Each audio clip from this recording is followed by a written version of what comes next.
It's 8:45 p.m. on September the 26th, 2016, and this is the Cat's Whiskers podcast live.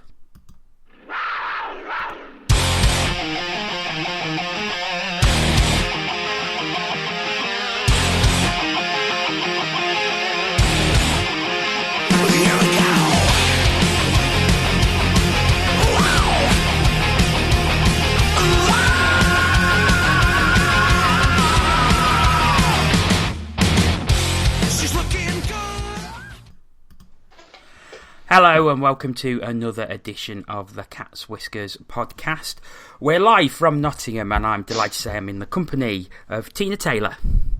Hi. And Andy Haywood. Evening. We're going to be looking back at both Panthers' victories over the weekend against the Sheffield Steelers and the Coventry Blaze.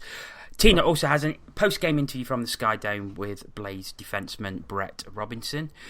We'll be looking at the other Elite League results and news from the weekend. But first, the news came out today that Sam Oakford, the young British defenceman, will be leaving the Nottingham Panthers in order to pursue a career in teaching. Tina, that is a bit of a blow to say the least. Yeah, I would say so. It came out of nowhere, really. I mean, I know in the interview Sam actually did say that he was hoping that the two things would run side by side, but the commitment that is required for the teaching, it's just wouldn't be fair on the Panthers. I think that was the word that he used. It just wouldn't be fair on the team. So, he didn't want to, let anybody down, basically. So, but yeah, it's made a bit more of a blow by the fact that we don't really know if Steve Lee's coming back or when. I assume he is coming back, but when. That's sort of without a British defenceman at the moment, which is a little bit strange, considering that we've had claim to have the best British core for so long, and now we seem to be coming up a little bit short in that sense. Andy, is it a blow for you? I mean, it now leaves us with 5 fit import defencemen, but obviously with no British depth whatsoever. Well, depending on Lee's injury in the long term, yes, it could be. I think in the short term, we will probably cope. Or you'd certainly like to think you'd cope with 5 import D. It is a blow, but I do think that he's of an age and of a skill set where there are probably players that could fill the job. Whether they will come, who knows. Obviously, they've got to make it with the season already started. That if we do speak to anyone, they'll have to make an informed decision on what they want as well as what the team needs. But without a shadow of a doubt, if you look at the past 3 years and you look at the Brits or even the imports we've had for that length of time and name one player who's improved the most, it's Sam Oakford. He's been steady at the back all year, and towards the back end of last season, the middle of last season, he's been steady and has been performed well. He's not flashy. He's not the world's greatest defenseman, but he does his job and he does it well. And we will miss that, but I don't think it's irreplaceable. But it's just finding that player who's willing to either make that step up, or potentially lose a bit of ice time. The timing's not great with the season already starting, but then I suppose if the idea was that it would run simultaneous, and then obviously it turns out that it's just it just can't happen. It's too time consuming both of them. Then fair enough. But obviously it's left it a bit of a jam with obviously the timing of the fact that the season started. But good luck to the lad. I'll ask you both briefly. What do you think the chances are of us getting another British defenceman in, either on a 2-way or permanently? Tina, you go first. I think it's probably a little bit slim at this sort of stage of the season.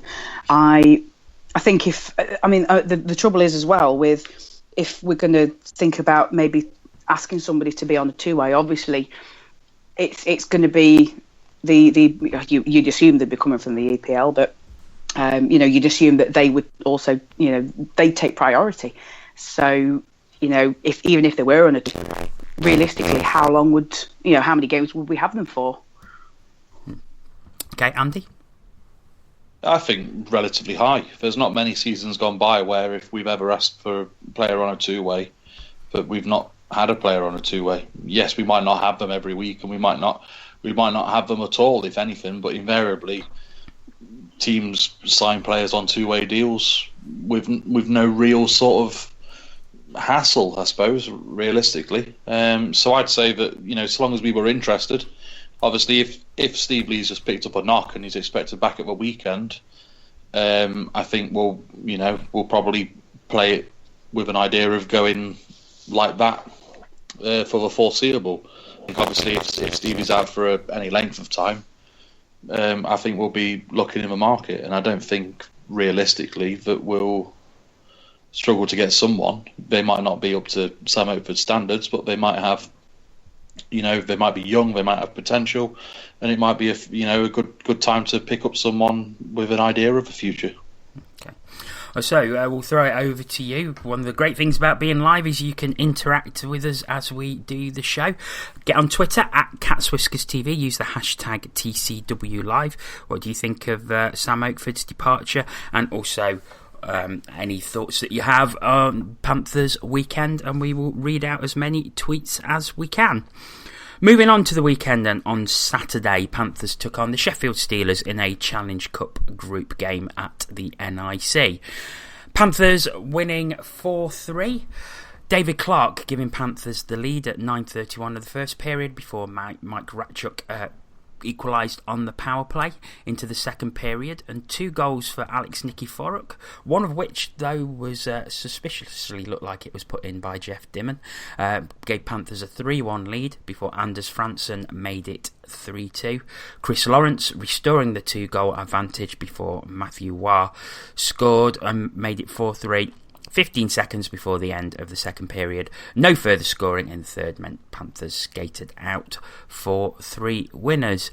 So, Tina, a sellout at the NIC for a Panthers-Steelers game. So, plenty of money coming in with it not being on the season ticket, and the fans weren't disappointed.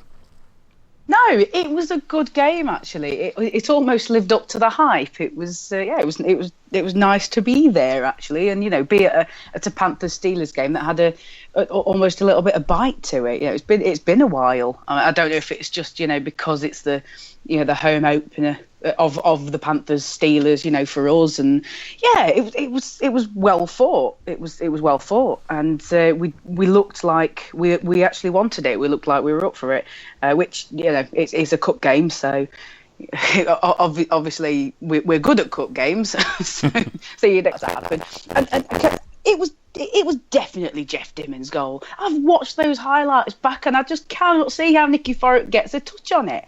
I just genuinely can't see it. I mean, we were all sat there on the night just going, "No, it's Dimon's goal. Yeah, it's Dimon's goal." And I'm just sort of looking on Twitter and going, "Well, everybody thinks it's Dimon's goal. Why has it been announced as Nikiforuk?" I mean, I don't want to take a goal away from him if it was his, but anyway. Going back to result, I don't care who scored. We won. Andy, it's certainly a tale of a couple of netminders. Mika Viekman has been on excellent form and was again on Saturday, whereas Irvin's Mustaches in the Steelers' goal just does not look at the races at all. Yeah, he certainly didn't early on. He was really struggling to control his rebounds and to catch a puck. But I actually thought for a spell in the late second period that they sort of almost roles reversed a little bit. There was a couple of routine saves that you would expect Wheatman to catch, and they sort of popped back out, but there was no, we managed to avert the danger defensively. But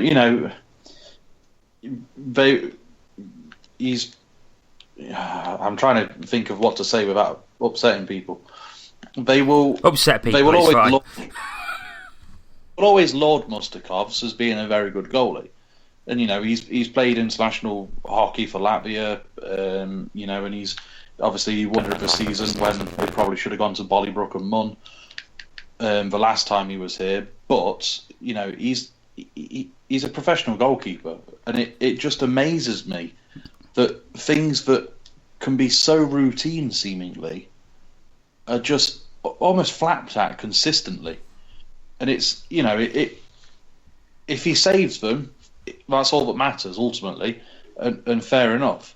But he really doesn't. If I was a Sheffield fan, he really wouldn't fill me with any confidence, because he flaps an awful lot, and some of the most routine saves end up, the puck ends up in a very precarious situation for the opposition. But ultimately there was one goal in it. So, if Wheatman was solid and steady, then Mustaches was only a little bit less solid and steady. But I think all in all, at the beginning of the game, if you had to choose a netminder to backstop your team, I truthfully don't think that there's going to be many that would choose Mustaches over Mika Wheatman. Of course, it was the debut of Brian McGrattan, who just stepped off a plane on Friday and was out on the ice on Saturday. Tina, how did you feel he did? Well, to say that he'd had one hell of a journey, I think he did all right.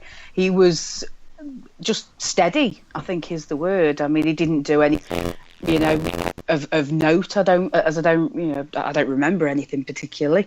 It was just a decent debut performance. It was nothing to write home about, I would say, but he just did his job. But one thing I will say is that he looked at home on the line that he was on. I did notice for most of the weekend. Obviously, we'll come on to the Coventry game in a little while, but for pretty much all weekend, I think it was the same line of McGrattan, Nikiforuk and Schultz, and that's some good company to be in, really. I think that's looking like an interesting line so far. One of the reports I heard, Andy, was that Schultz was revelling in the space that McGrattan was giving him. Is that a fair analysis of the game on Saturday? I'd certainly think so. You've only got to look at the contentious Dimon Nikiforuk goal, which there's nothing contentious in the finish. It's just as to who actually got the goal. But the amount of time that Schultz has just inside the blue line is scary, to be honest. And a lot of players go by him. And ultimately, they're picking their men and that sort of thing, but not one of them seems to make any sort of attempt on Schultz, and he's just able to just take his time, stand on that blue line, wait for the trailer to come in and make an absolutely superb pass across the crease, and leave Mustaches with no chance whatsoever. And he looked like the Stephen Schultz of early last season on Saturday, and obviously we'll touch on it a bit later on, but obviously he scores a very good goal on the Sunday as well. So it's good that we've got sort of the pre-injury Stephen Schultz back. Tina, how important was it that we did get the 2 points and didn't allow Sheffield to get, say, an overtime point or anything? Because obviously after losing 7-5 in Sheffield last Sunday, Panthers going into this game with only 2 points from 3 games in the Challenge Cup. So it was a vital victory, really.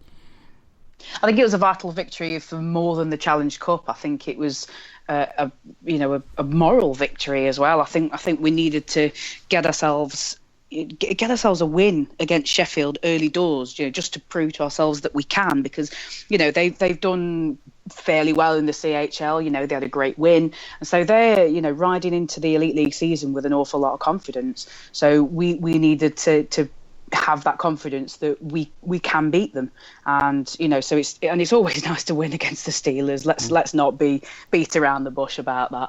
So yeah, I think it was important for more than just the points. Okay.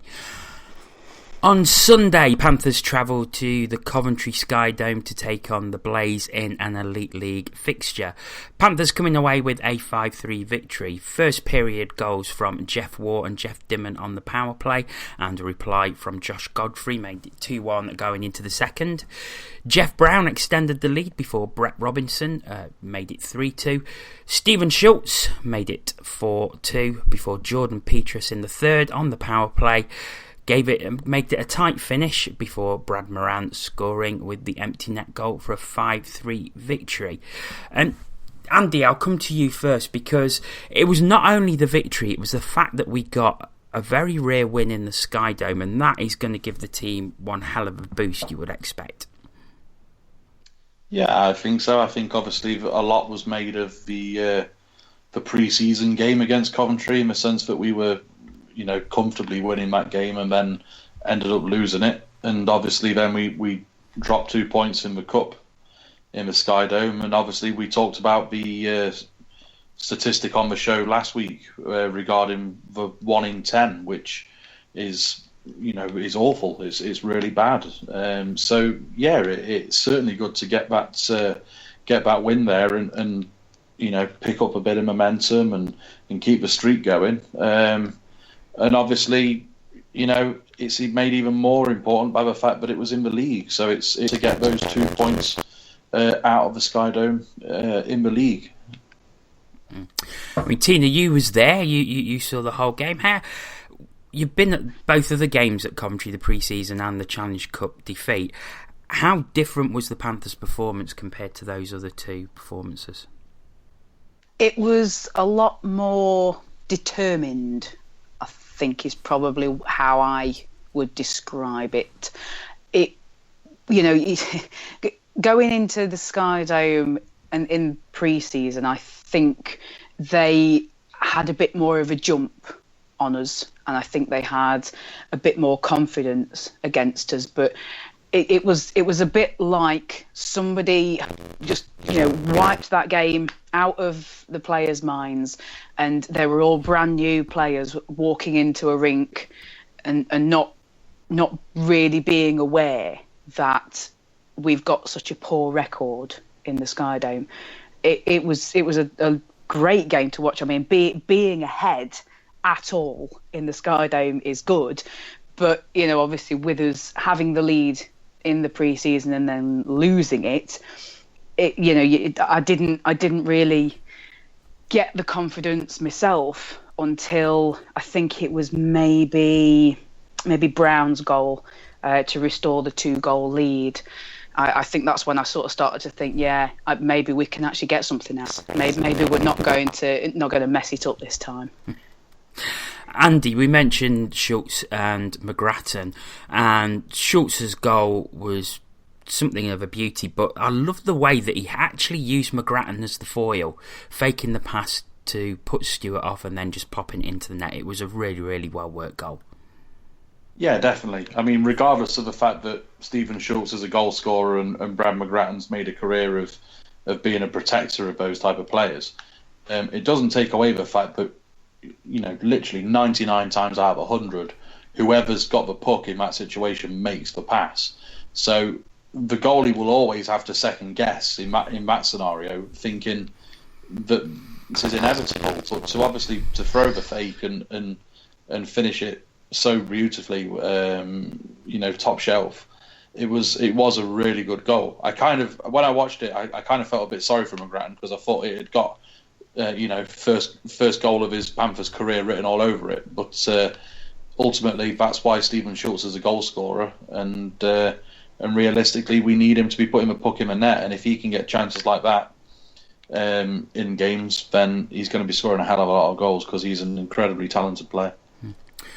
One of the great statistics from the weekend is that Panthers just conceded 1 goal from 8 times that they were short-handed. Tina, it was something that led us to a playoff victory where 13 times short-handed throughout the whole of the playoffs last season didn't concede a single power play goal.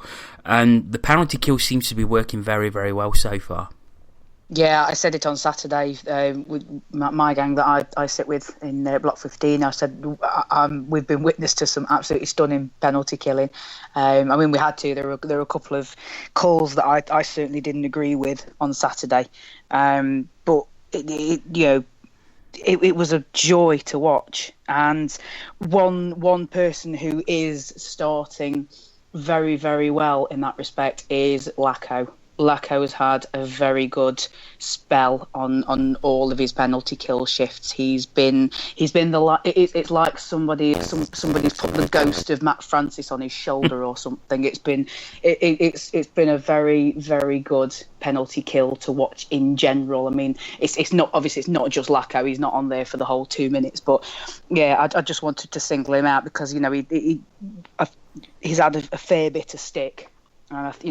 Credit where it's due. I think he's had a very, very good weekend, definitely especially on the penalty kill. But yeah, it was just good penalty killing all weekend. I can't remember any like specific incidents. There was possibly one.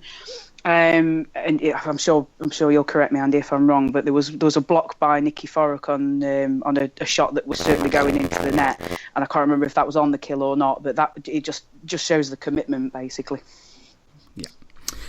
Of course, the Blaze seem to be in a bit of a funk at the minute. I think that's the last 4 that they've lost after making a very, very promising start under Danny Stewart. And I suppose, Andy, that's quite surprising because they did look very, very good in those first week of the season, first couple of weeks.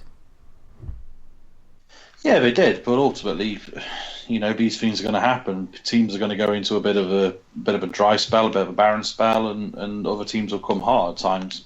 You as a fan, you just hope that they don't last very long, but they do. They've not won in the last couple, but at the season particularly, they looked incredibly dangerous, and obviously I wouldn't have said from a personal standpoint that I thought that they could maintain a successful challenge or at the top for the rest of the season, but you'd certainly, the way they were playing at the beginning of the year, you wouldn't put it past them battling for that top 4 spot. But obviously, I'm sure they'll come good again and they'll get some points. There's other teams in the league that started off exceptionally well and have started dropping points, and other teams that you expect perhaps wouldn't be quite so good that are picking up big wins here and there. So I think all in all, it shows how tight this league's going to be. And I think from what I saw on the highlights, they've still got some very good players in Coventry, and obviously when you're in a team that's got some very good players and you've got Brian Stewart to help you out at the back, they should be a lot better than where they've been finishing in the past couple of seasons. Okay, can I just sort of jump in on that, actually, because you've just reminded me, actually, mentioning Brian Stewart. He put in another good performance, as he always does, because he's Brian Stewart. But one very surprising thing was that we only put 18 shots on him, which was very surprising. I felt like we put a lot more shots on him, but to only put 18 shots on him and come away with a win, that's brilliant.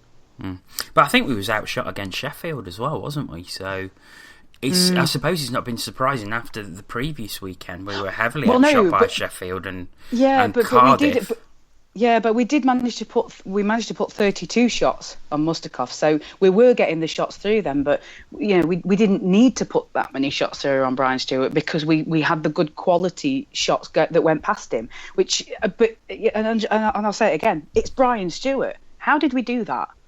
It's very encouraging. Certainly is. Well, after the game, Tina managed to get a word with the Blaze defenceman, Brett Robinson. The poor gentleman who now has to face me is Brett Robinson of the Coventry Blaze. Thoughts on the game? I thought overall we played pretty well. Thought we obviously outshot them. We had a lot of chances, we just didn't score. And credit to Nottingham, we gave them a couple chances and they put them in the back of the net, and that's why they're a good team. So we have to limit those chances and kind of start to play a little bit better defensively. Yeah, obviously Brian Stewart came up big for you again. Oh yeah, I mean, it's kind of sad when he plays a game like that and it's just kind of average for us, and we've seen it all the time. So he's our leader back there, and when he's going, we have a chance every night. Yeah, obviously, I just want to touch on last night's game that you had down in Cardiff, quite a lively one. Do you think that affected tonight's performance at all? I don't think so. I mean, we've been doing this a while now, and each opponent's got different dynamics, and Cardiff's a tough team, and things got a little bit out of hand last night, especially with us taking penalties. We took a lot of penalties, and that kind of shot us in the foot. And then again tonight we took some penalties, and it kind of cost us as well. But I don't think anything came about what happened last night. I thought we played well tonight, and if anything, we played a little bit better, and we just weren't able to score. Obviously, the Cardiff games, they sort of turn into a bit of a rivalry between you guys and them. So does it feel like that to you as well? Do you look forward to those games more than any other? I wouldn't say any other. I mean, Cardiff's obviously a good team. Every year they're top of the table, and so anytime you're playing one of the top teams, you get up for it. And the thing with our conference is every team's good, and every single night we play a team in our conference, you're playing a top team. So, again tonight, Nottingham's got a great team, and so there's no nights off for us, and it's a battle, and unfortunately, coming on the wrong end of this one's tough, and we got to start picking up points in the league. Just finally, Brett, obviously you've come out of this weekend with no wins. How do you regroup and just sort of start over and prepare for the next ones? Yeah, I mean, we have Monday off and we have practice Tuesday, and the thing Coach Stewart's been stressing is it's still early, and that's our second league game of the season, and so it's no time to panic. And I think if we just stick to what we need to do, and the main thing we have to do is limit the turnovers, and I think if we do that, we'll be all right. Thank you very much for your time, Brett. Thank you. Many thanks to Brett Robinson there for joining us. Also, many thanks to Coventry Blaze for allowing Tina access after the game. Always appreciated as ever. Don't forget, you can get in touch with us at Cats Whiskers TV, hashtag TCW Live. Davey Magimsey from A View from the Bridge has done just that, saying he's listening while he's painting a room. Great to have you along, Davey, and you missed a bit. Obviously, Brett Robinson mentioning there about Devils against Blaze from Saturday night, and it was quite a feisty game, 70-odd penalty minutes, and a tweet from Patrick Bordelow afterwards, due to an incident where he was left on the ice with blood pouring from his face. He tweeted a picture of himself with his patched up nose, so not the first, probably not the last time I get a broken nose, but sure is the first time I get sucker punch, and then hashtag October the 8th, which is the next time that Blaze and Devils face each other. Andy, that could be quite an interesting game if all the reports are correct. Yeah, absolutely. It's certainly one that's going to it'll capture the imagination of the fans. I imagine they'll be able to sell a couple more tickets on the back of it. And obviously you've got one rather angry hockey player and one hockey player who's probably thinking, should I have done that? Should I really have poked the bear in this instance? Mm-hmm. But yeah, I mean, it depends on... October the 8th isn't too far away. I imagine that DOPS will have a look at some things, perhaps, if there's been spillage of blood, but particularly I imagine they'll want to have a look at it. So it'll be interesting to see if anything does happen on that day, or whether the player is having to sit one out, so to speak. I mean, Tina, obviously the incident wasn't caught on camera, but looking at the highlights of that game, it looked to be quite a cracking match. I mean, Devils winning 6-3, a good victory for them at Ice Arena, Wales.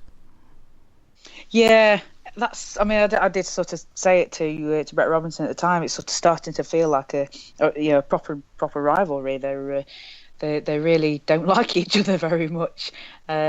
I haven't had a chance to see the highlights myself, so I can't really sort of comment on the game in question. But the Devils obviously had the better of it. Other results from Saturday: the Manchester Storm taking on the Braehead Clan in the Elite League. Storm losing 5-3 at the Altrincham Ice Arena. Braehead getting their first win, and Andy, that seems long overdue. It certainly does. I said, I can't remember if it was last week or the week before, I still think they'll come good and they'll get a lot of wins this season, but it certainly has taken them an awful long time to get anything, basically, to get that win, and they really do seem to have struggled this year, for whatever reason. It will be interesting to see how it affects them in the coming weeks as to whether they go on a bit of a streak. But I would imagine that it's obviously it's long overdue from us as an outside, as neutrals. We can say that it's long overdue for Bray to finally get some points. I imagine the fans are a lot happier now that they've managed to get 2 points than what they have been, because understandably there'll be a lot of unrest up there, because it's not a good start for a team that should be pushing for the trophies. And the Belfast Giants losing to the Dundee Stars in overtime in a Challenge Cup game. Tina, that was quite a surprising result. Yeah, I think, not to do the Stars a disservice, I think they are sort of still at that point where that kind of result is a surprise. But that's not to say they don't have a good team, because they do, and they're pretty well coached. Luke Lefebvre knows what he's doing, and he seems to have a decent team up there. They challenged us well when we went up there, and they just seem to be picking up the points. But yeah, still a bit of a surprise to take the not completely take the scalp of the Giants, obviously, because the Giants came out with a point. But it's a good result for them. I'll be surprised when they turn up to an away game with the right kit than I will if they wouldn't take points off. I know. Did somebody forget to read the rules?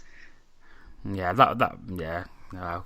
Moving on, I think. The Edinburgh Capitals carrying on their great form with a 3-2 overtime victory against the Fife Flyers on Saturday in the Challenge Cup game, and then carried that on with a shootout victory against the Manchester Storm on Sunday, also 3-2. Unfortunately, there was footage that came from the penalty shot where Mike Clemente, the Storm netminder, appeared to fall over, which gave the Capitals an easy win as the puck was tapped into an empty net for the shootout win.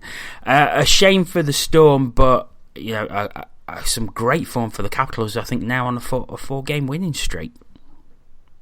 They've been very good value so far, and it is a shame for the Caps, but let's face it, for everyone, including Cap fans, it's hilarious, that penalty shot.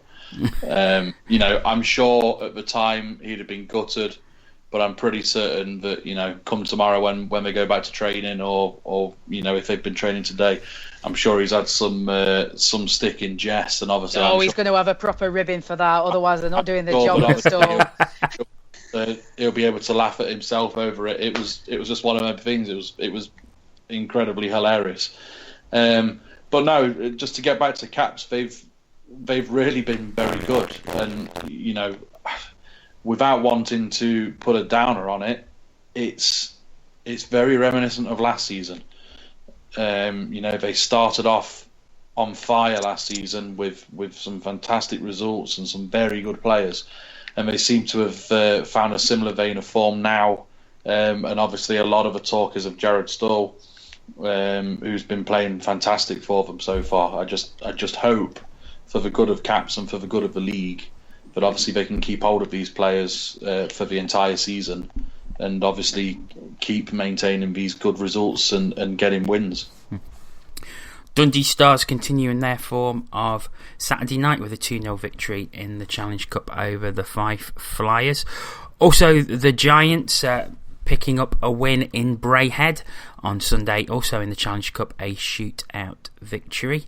And finally, another Challenge Cup game on Sunday, the Cardiff Devils 5-3 victors at the House of Steel against the Sheffield Steelers. Tina, Steelers conceding an awful lot of goals, and Irving's Mustaches has a save percentage of just 84%, and they really are looking very leaky at the back. Yeah, they are, and for a team that is wanting to be up there and challenging You've got to ask a few questions there, because I would have expected. Obviously, you guys may have a different opinion having seen Mustaches first time round. I don't really recall him first time round. I'm not even sure if he was there when I started watching. But I would have expected, whoever it was, I would have expected the Sheffield Steelers netminder to be, in the 90s at least, sort of breaking the 90s, and for him to have a less than, 90 save percentage is a little bit of a concern at the moment, I think. Less than 85 even. I think a goals against average of above 4 goals a game. So if you're going into a game against the Sheffield Steelers and you think, well, we're probably going to score 4 or 5 goals, then you got a very good chance of coming away with the victory. And we know how potent the Steelers' offence is, Andy, but their defence must be a real worry for Paul Thompson at the minute. Yeah, it is, and I think we touched on it last week in the preview show. I think it's going to take time for the defence to settle in front of Mustaches because of his style. And I touched on it at the beginning of this show. He looks very flappy and very, very shaky and very uncomfortable looking to watch. But obviously, if the defence can learn to defend around him, then there's no reason why they can't reduce those goals against average and obviously up his percentage. Because ultimately that's what they did when he was last there. They had an outstanding defence that season. But currently, at the moment, either they haven't got an outstanding defence or it's taken long to get up to that standard that we expect from Sheffield. Because realistically, although they usually have very good forwards, I've always sort of thought that their defining sort of characteristic was that over a course of the season, they would always be the best defensive team. And currently at the moment, they are struggling. Yeah, they certainly But that's not a problem for the average Panthers fan. Yeah, Let's rejoice in that moment. Yeah, but the other thing you've got to think of is they've only played Challenge Cup games so far. They've still yet to play a game in the league. Now, chances are they will qualify from the Challenge Cup group because of the ridiculous situation where 4 teams from a group of 5 go through to the quarterfinals. So they've still got time to get it right. I think they play their first Elite League game on Saturday.